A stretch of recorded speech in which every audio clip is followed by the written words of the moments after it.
So sorry, Your Highness. The royal tailor has been quite ill, and I'm afraid the task fell to me instead.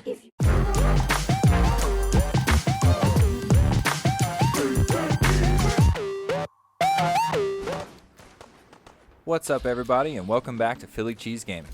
As always, my name is Philip, but you can call me PhillyCheese. Today we've got the next entry in my Fallout 4 character build series, a scavenging tinkerer inspired by classic television hero MacGyver. Like all my character builds, we're going to define the character and the target playstyle, and then discuss the stats, perks, and equipment you'll need to achieve that playstyle. Unlike my previous character builds, which were essentially adaptations of characters from other franchises, our MacGyver character is going to be 100% based in the lore of the Fallout universe, and that means my very first PhillyCheese Fallout character backstory. I've always loved the trash punk aesthetic presented by the Fallout games, and the crafting system added in with Fallout 4 fits in perfectly with this whole idea of a world built on the bits and pieces of the past. And I wanted to do a character that really focuses around this concept. Besides, a crafting-centric build is just in time for the new Automatron DLC, which I'll be showcasing a bit of in this video. I've also had a viewer request for an Ultimate Scavenger build, so here you go, Scowler. This one is for you. Now everyone sit back, crack open an ice-cold Nuka-Cola, and prepare to meet the Wasteland MacGyver.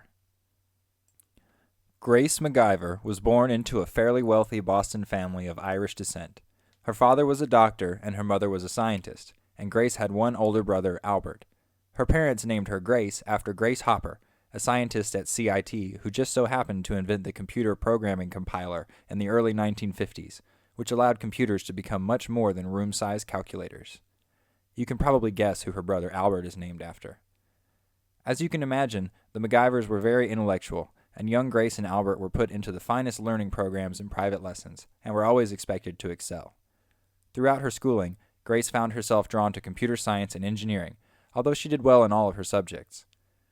In her spare time, she loved building models and playing with construction sets like Tinker Toys and Legos, even well into her teens. This led to our heroine being made fun of by her peers, despite the fact that she was creating some very complicated contraptions with these so-called toys. Pressured by her parents to use her brain to make a good living, she eventually pursued a law degree and got a job at a respectable practice upon graduating. During her college years, Grace met a young engineering student named Nathan, who she eventually fell in love with. After college, the two of them got married and bought a house in Boston together. Grace didn't really have a lot of friends or spend much time out, but she loved being with her new husband, and he was really the only exception to her hermit-like tendencies. Unfortunately, the war with China escalated, and Nathan was drafted into the Army Corps of Engineers.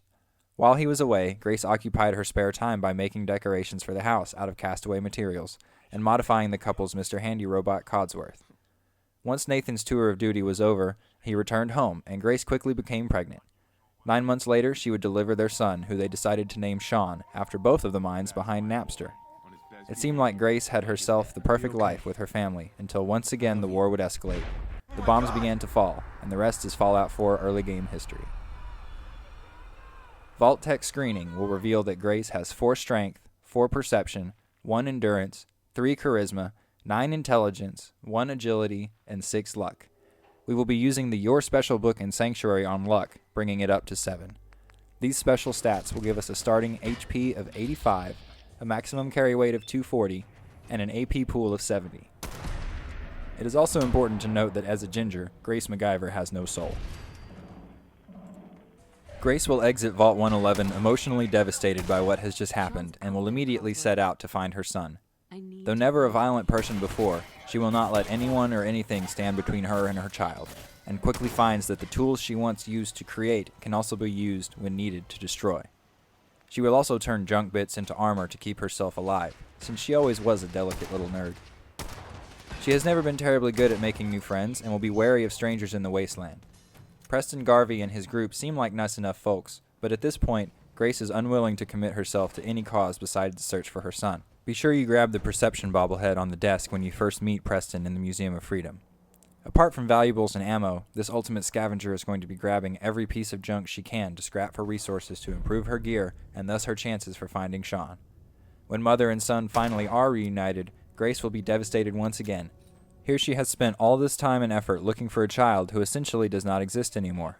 The time she would have spent with him while he was growing up was gone forever. However, Grace finds herself unable to stay with Sean as she comes to the realization that the Institute, under his leadership, is willing to trade their humanity to save the human race, which, according to her math, is a pretty bum deal. Also, as an inventor and robotic creator herself, she finds the Institute's treatment of its mechanical children appalling. She will distance herself from the man who was once her son and the group which he now leads, and will find herself drawn back into her old love of crafting. At this point, she will eventually drift back to Sanctuary, drawn by the urge to rebuild the place she once called home. Back in Sanctuary, Grace will be reunited with Preston Garvey, and will eventually decide to join the Minutemen to put her brain and engineering skills to good use for the common people of the Wasteland. The Brotherhood of Steel is too authoritarian for her liking, and she feels the Railroad are too extreme in their actions. While Grace does sympathize with the synths and feels that they are mistreated by the Institute, she doesn't like the idea of someone coming and killing her to set one of her homemade robots free.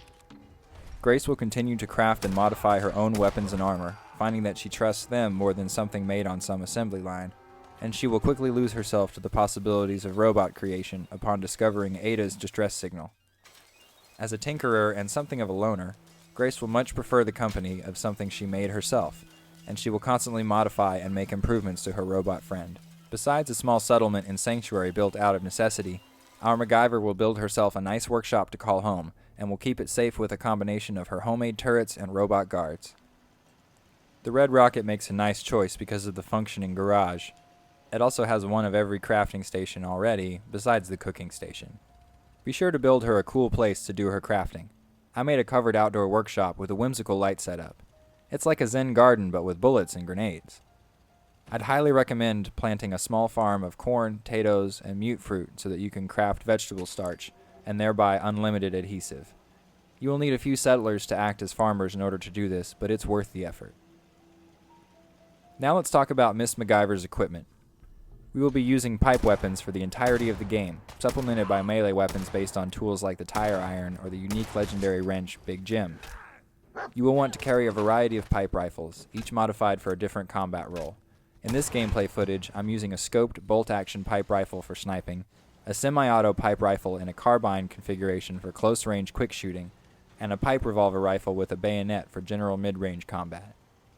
I fell in love with the look of the revolver rifle, so I made that my primary weapon. The railway rifle also fits in perfectly with this build. Grace will give herself a big edge in combat by crafting her own explosives in the form of Molotov cocktails and baseball grenades. This restriction to only homemade weapon types makes this a nice challenge build for people looking to add a little more bite to the upcoming survival mode. Fortunately, we can give ourselves an additional advantage with some effective and awesome looking armor. There are a few mechanic jumpsuit type outfits in the game, but unfortunately none of them let you wear armor over them. I eventually settled on the harness. It looks like it's made from scavenged belts and straps of leather, and that trash punk look is exactly what we're going for. On top of the harness, you'll want a leather chest piece and raider arms and legs, which we will modify to make buttressed as soon as possible. This is not only to increase the resistance of the raider armor, but also to give it a really cool homemade aesthetic. The leather pieces we will make studded, and we will make all of our armor pieces lighter build and eventually ultralight build to help counter our low agility in VATS. I have a leather arm piece in the mix as well because I found one with the VATS enhanced modifier. We'll want to use VATS when we can to build and store criticals for those tough to kill wasteland baddies. The synth chest piece also looks amazing with the harness, and I switched over to it as soon as I found one. You can experiment with a variety of different eyewear and headgear to find the look you like the most.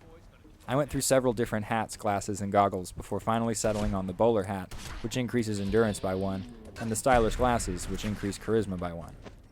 For me, the stat boosts are less important than the fashion statement. I didn't find myself using power armor, but you can mix and match different pieces and paint jobs to carry the cobbled together look going.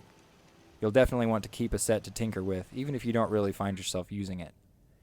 As I mentioned before, you'll want to be picking up and storing every junk item you can to break down for crafting components. I'd also recommend a 50-50 ratio of selling to breaking down when it comes to weapon and armor loot. This will keep you well stocked on both crafting components and caps. The easiest way to do this is to fill your robot companion's inventory, and then when your own inventory is maxed out, go scrap everything that you are carrying. Then head to your favorite merchant mall and sell off everything in your robot's inventory. Now let's go over our perk selection for the first 15 levels, as well as discuss some suggestions for taking this build into the higher levels, which I would definitely recommend doing. The MacGyver character we will be building will have access to all of the crafting possibilities the game has to offer, which is, by the way, a lot of options. You can definitely go beyond the settlements I described earlier, as you'll certainly have the resources to do so. Also, this perk path will have us set up perfectly to start accessing the Automatron content at level 15. At our first level up, we're going to take Gun Nut so we can immediately start upgrading our guns. As I mentioned before, we're going to be using pipe rifles exclusively, so we'll need mods to bring out their full combat potential. At level 3, we're going to take Rifleman to give those pipe rifles another much needed damage boost. At level 4, we will be taking Demolitions Expert, which will boost our explosives damage, but more importantly, will allow us to start crafting our own Molotovs and baseball grenades. Next up at level 5, we are going to take Armorer to start improving our armor, and at level 6, we will be continuing the crafting streak with Blacksmith so we can turn that tire iron into a serious murder weapon. We won't really be investing much into melee damage perks like Big Leagues, so this is purely for role-playing purposes. At level 7, we will be taking Scrapper, and now our scrapped weapons and armor will start giving us better components. At levels 8 and 9, we are going to give ourselves a nice combat boost with the 1-2 combo of better criticals and critical banker. Now we can store and use devastating critical hits on our toughest enemies. At level 10, we're going to take Hacker, and this represents Miss MacGyver putting her computer skills to good use to access more loot and turn turrets and robots against her enemies. Level 11 will have us taking the Medic perk to increase our survivability by improving the healing from stim packs and Rattle. At level 12 we will be taking Science to unlock yet further crafting options. For level 13 it's time to take the second rank of Rifleman, and combined with rank 2 of Gun Nut at level 14, we'll be doing significantly more damage with our newly upgraded pipe rifle. Finally, at level 15 we're going to take Robotics Expert, and this will unlock customization options in the robot workbench which we can now access. Beyond level 15, besides continuing to expand on the crafting perks we already have, we can invest in Charisma and take Local Leader to open up supply lines and the ability to build new crafting benches at all of our settlements. Or, if you're not interested in base building, you can invest in Agility to increase your action point total and build those criticals even faster with more VATS usage. Dropping points into Locksmith would open up even more areas, and more importantly, more loot, and we'll have the agility for it already if you followed my special stats from earlier in the video. I just put the lockpicking module on my robot sidekick and save my perk points for other things. Alternatively, you can invest in strength to increase your carry weight and melee damage potential. Finally, investing in endurance would add some much needed durability for endgame battles. As I mentioned before, this is a great build to play through the whole game with, and I'm definitely going to be using it to explore the present and future DLC content. It's a fun character with a wacky aesthetic that reminds me of the wild Wasteland stuff from the previous Fallout games. So there you have it. I was tasked with creating the ultimate scavenger build, and I think Grace MacGyver lives up to that title. Let me know what you think in the comments section below, and don't be afraid to tell me if you think I've left something out for a Tinkerer style character. Be sure to drop me a like if you enjoy scavenging the wasteland for spare parts. And I've got plenty more Fallout 4 content to come, so make sure you hit the subscribe button so you don't miss out.